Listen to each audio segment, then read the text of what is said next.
What is going on YouTube, Lamont at large? Today we are flying over Brownsville, Pennsylvania. And well, that's all really there is to Brownsville, Pennsylvania. Population about 22 or 2,300 people.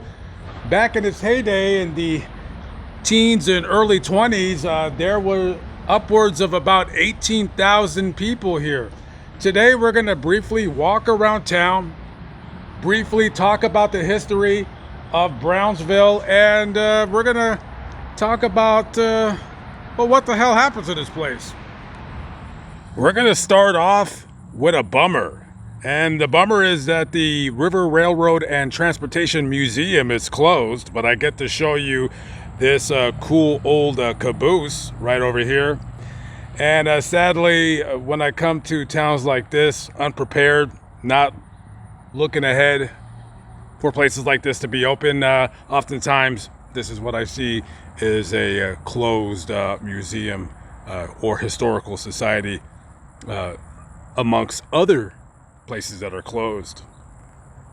And of course, this would not be a Lamont at Large video unless I visited a cemetery or a graveyard. This is considered a graveyard because it's attached to this church right here. And what caught my eye are these old grave markers right here. And we got the founder of Brownsville, Thomas Brown, right here. He was once the owner of this town, who departed this life March 8th, 1797, aged 89. Wow. To live to be almost 90 back in those days, that was quite remarkable. And of course, you're going to have a lot of the residents of Brownsville that once were, as you and I are now, as once we shall be. Hopefully not for a long time anyways. Yeah, check this out. Wow, these are very, very old.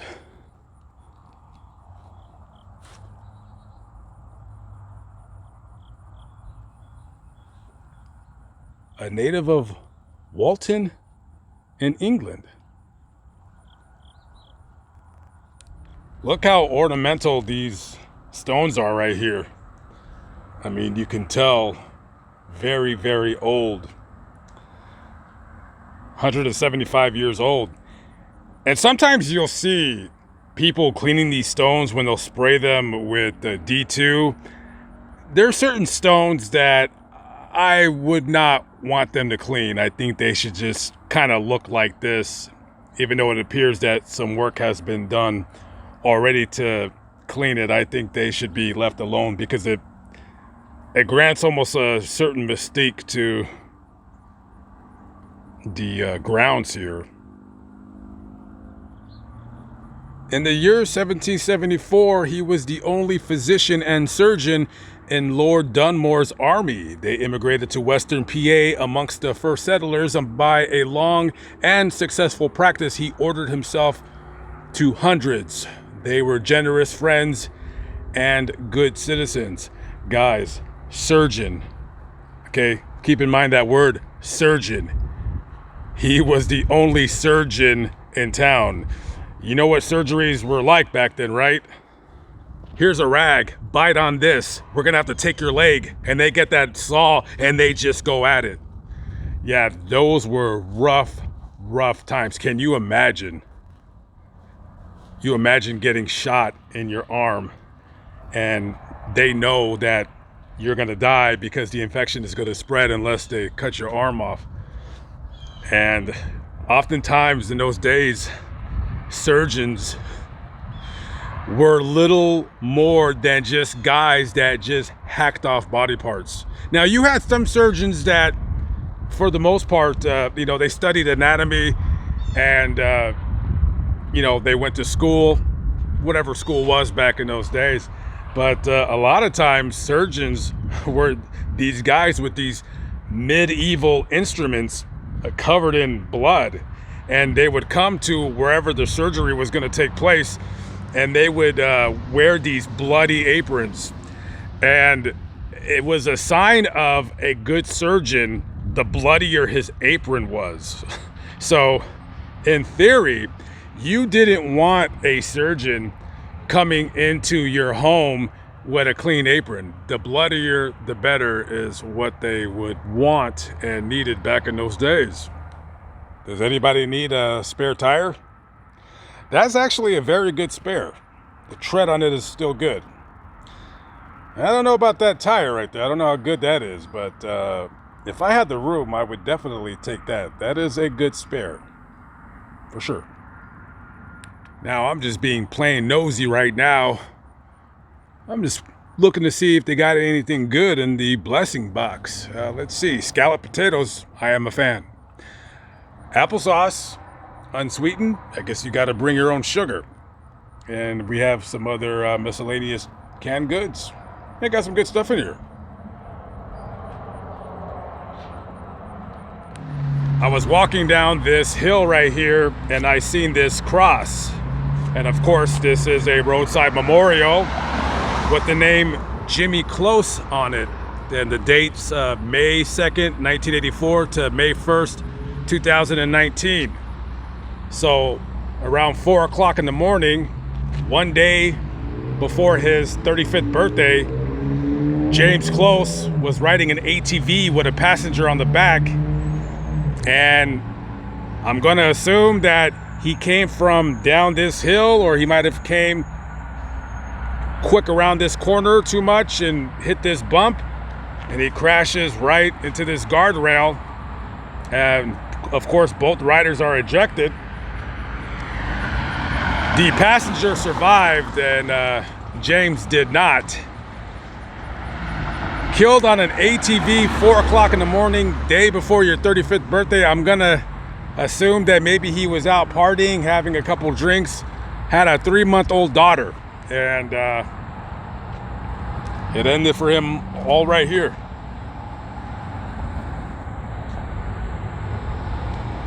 Across the street is the old Redstone Fort, and just a little bit of advice for anybody out there.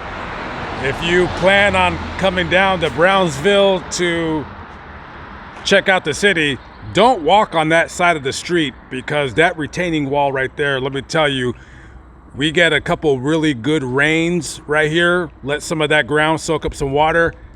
That wall looks like it can come crashing down on somebody walking. That should be blocked off, my personal opinion. What once was a church has been reduced to nothing but charred ruins and bricks. I'm not sure exactly when the fire started, but nothing says that you're in a depressed town more than just a burnt out building such as this. And of course, this would never ever be rebuilt. So if anybody is in the used brick business, or you need some used brick, come on down to Brownsville, Pennsylvania. I don't know if it's stealing, but I don't think they would mind one bit.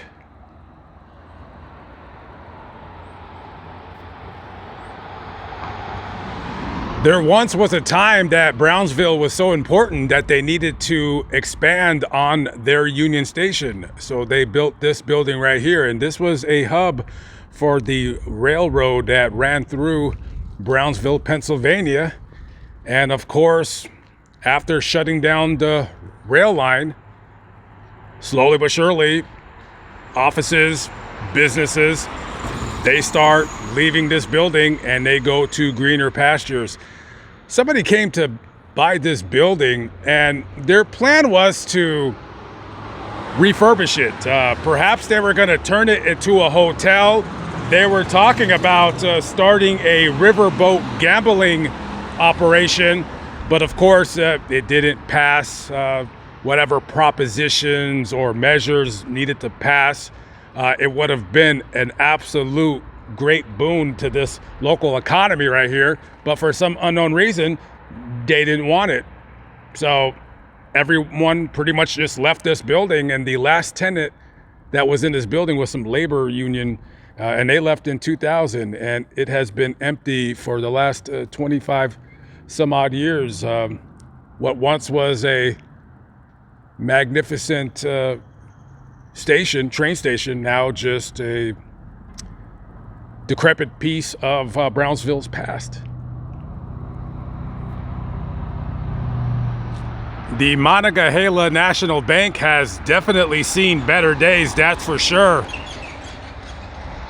This building has been closed for many, many years now, but there was a time in Brownsville where this bank was doing big, big business, and all of these storefronts right here, they were doing business as well. As a matter of fact, business was so good that, well, you know, a little bit of competition came to town. The Second National Bank, right over there.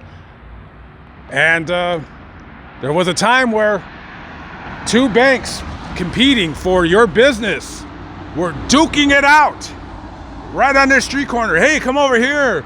My interest rates are better than that other guy's. And one bank left, and then the other bank left. And all these businesses, they all left boarded up. And here you have it now. Just a regular Monday afternoon here in Brownsville. Now, this is going to be the busiest section of Brownsville. This is the epicenter. This is where people come to congregate. And really, that's about it. You're going to have little concerts here in the summertime, once in a blue moon. But other than that, if you live here in Brownsville, Pennsylvania, and you want to get out of the house, go out to a restaurant, you're probably going to go to Uniontown. There is a restaurant opening up across the street. So there is a revitalization of the town in the works, but for now it's just one of those towns, those Rust Belt towns that had its heyday and then it didn't.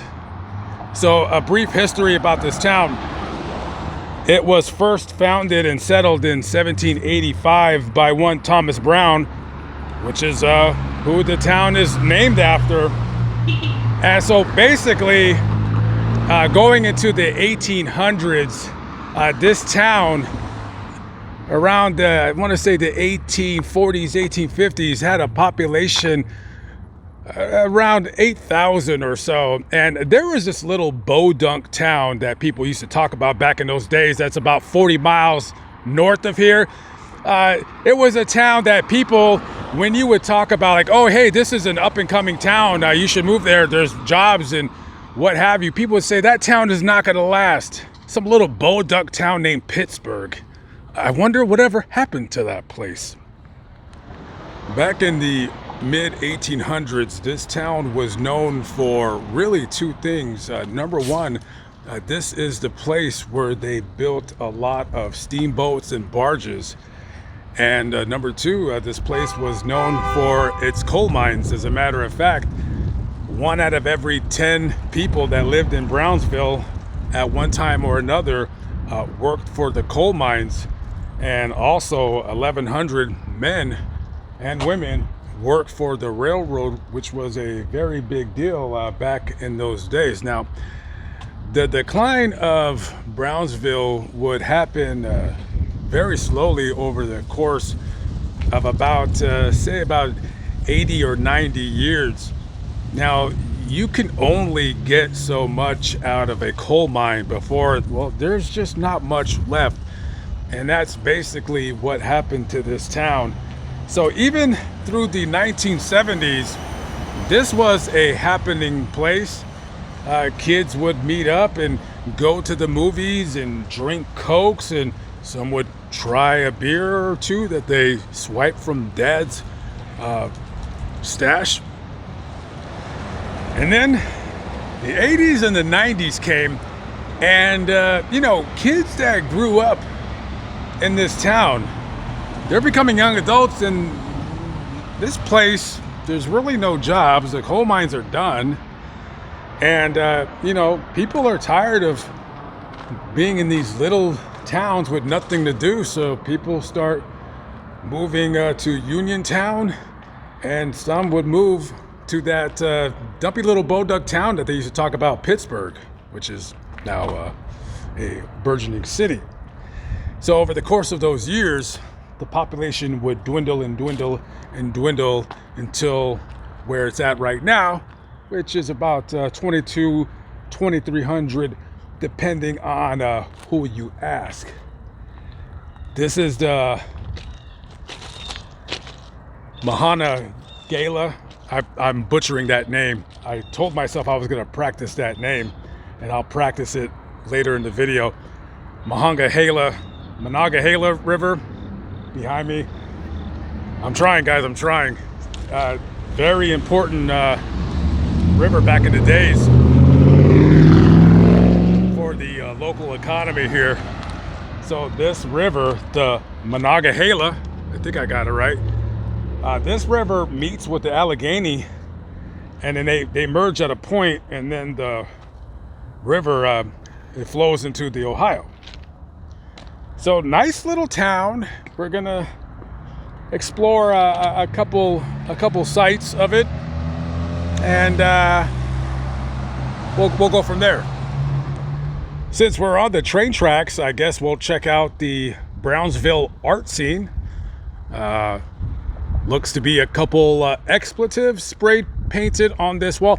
It looks like this wall, once they used to paint over the graffiti, and then later on they said, screw these kids, we're just gonna let them run amok with the spray paint.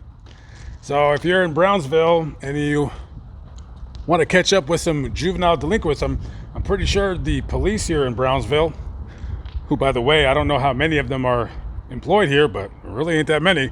I'm pretty sure they come over here looking for these little ruffians skateboarding around town with their spray cans and their marijuana cigarettes, or whatever the hell it is that they're doing back here in the shadows. So as I traverse these train tracks across the street from that scary dog, who is owned by an even scarier meth head. This was the site of what used to be the YMCA in this abandoned lot right here. And after the YMCA, it used to be, basically they turned it into a hotel. And on January 18th, 1968, there was a fire that basically torched and leveled this whole building down. And in that fire, 3 people died. Now, I was talking to an older gentleman, 85 years old, who was born and raised in Brownsville. So he told me that 3 people died in that fire.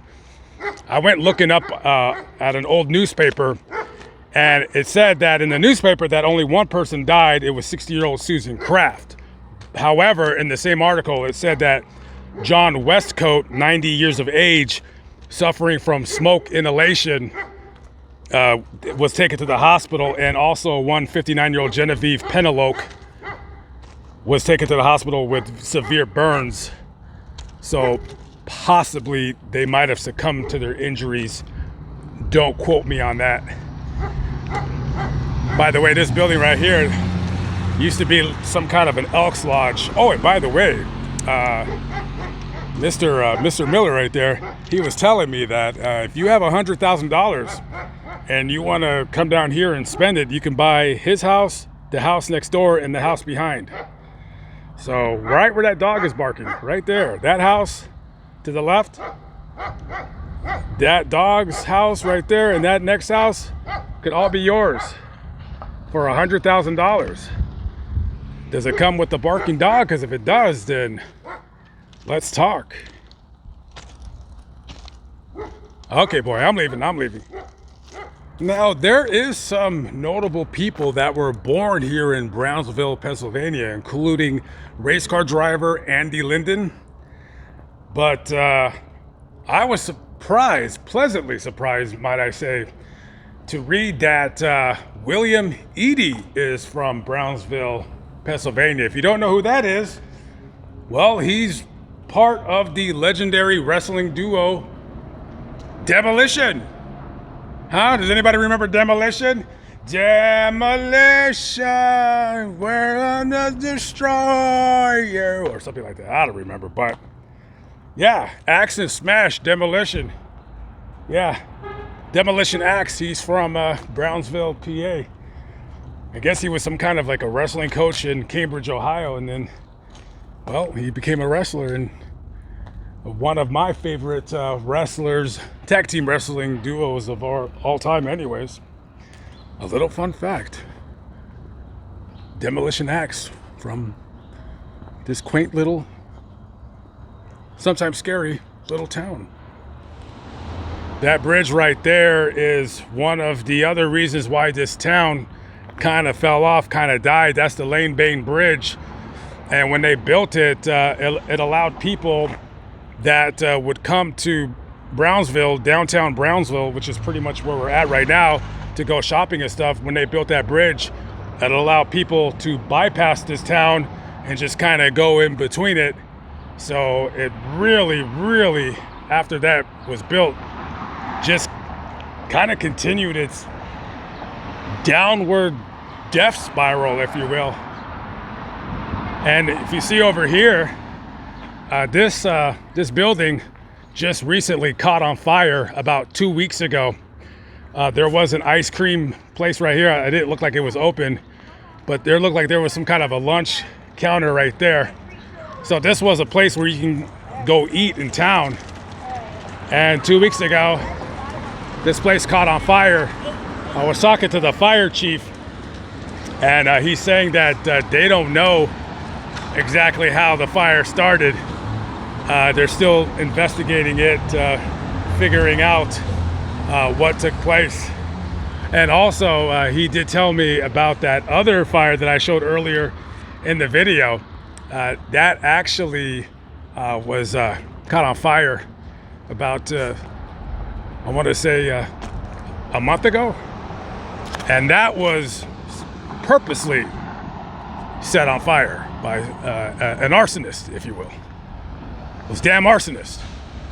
We are currently walking on America's first cast iron bridge. Yes, that's right, folks. America's first cast iron bridge. Now, I read the sign, of course, that says that it is America's first cast iron bridge. And, well, I was wondering, I said, why was it a cast iron bridge? And the lady at the Historical Society, who was unable to give me a tour today because she was busy, she did invite me to come back down on Saturday. Unfortunately, I'm leaving, and I wouldn't have been able to put that sandwich video in the video. So, but yeah, she just said that's all they had was cast iron, so they just made it, and it's been here ever since. This here is the post office right in the middle of your screen, and to its left is the library here in Brownsville. Now, Woody, who is the former fire chief of Brownsville, 85 years young, he gave me some information. He's the one that gave me the info about the fire. He told me that when he was a kid, this was the place to be, right where I'm walking on. This used to be a skating rink or a roller skating rink. And kids, you know, Friday, Saturday, coming, hanging out, doing the thug thizzle. And over there where that gray building is, well, that used to be a movie theater. There was actually, he said there was like 2 or 3 different movie theaters all together right there. So this was the happening spot. This was where people would, you know, congregate and just hang loose. Until that dang old bridge right there came and knocked this place out. Across the street right there is a psychiatric rehabilitation center. But before that, this was where Brownsvillians, I totally shouldn't have said that, but you know what I'm getting at. This is where they would come to buy their whiskey and their drink of choice for the weekend. And right here, this yellow building right here, way back in the 1960s and 70s, this was a little market. And now it's just abandoned. Looks like it was a church, and the church has long ago left. This looks like a paint and hardware store, and there's a for sale sign in front of it, but there's no phone number on it because the for sale sign has been up for so long that the phone number has faded away. The Bank Street News looks like the town's former newspaper. Its doors long since shuttered. And we got some good news, we got some bad news, guys. The good news is parking is free. The bad news is it's because these parking meters are all broken.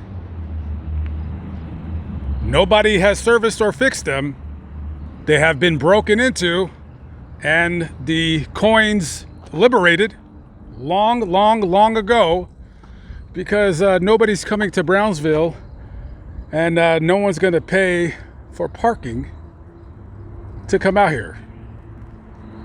Okay guys, that concludes the video. I know I could have done a lot better. I could have done a more historic based video. Simply, I just did not have time, but I did want to come to this town to just check it out for my own self and to show you guys too. Brownsville, most of you guys watching this video will probably never ever come here. And before I end the video, a couple interesting notes. So I was in my van right on the corner right here, and this car parks right behind me. And I look behind me, and it's a car with California plates. I said, why are they parking behind me? Because at first I thought it was somebody telling me to get off their property. And this guy comes out, and I'm watching him kind of in my mirror, and he comes up to my window, and I open the door, and I said, what's up? And he shows me a phone, and on his phone in text said, hey, me and my buddy are on our way to Denver. Can you help us out with some gas money, please? Come to find out, they were from Venezuela. And we talked for a while. I ended up interviewing them. You know, that video will be up sometime. And no, he was just telling me about what it was like in Venezuela a little bit. It was not too much in depth because I was in a hurry to get doing what I was doing. That guy was an air conditioning repairman in Venezuela, making $25 an hour. And, you know, he did say, like, you know, he knows on the news that the Tren de Agua gang is making, like, a lot of news. He said most Venezuelans that are coming here are just coming to work. He said those are just a small percentage of the people, and they're just, unfortunately, the loudest. So, last but not least, this is interesting. I'm actually on my way to a town that's 5 miles away from here called Charleroi. I was talking to this guy off camera. He said in Charleroi that within the last 4 years or so, about 2,500 Haitian immigrants have been placed there. And he said that it is not going good. He said some of the people are okay. He said, but for the most part, yeah, locals are having problems with them. So I'm gonna drive over there right now, and I wanna go see it for myself.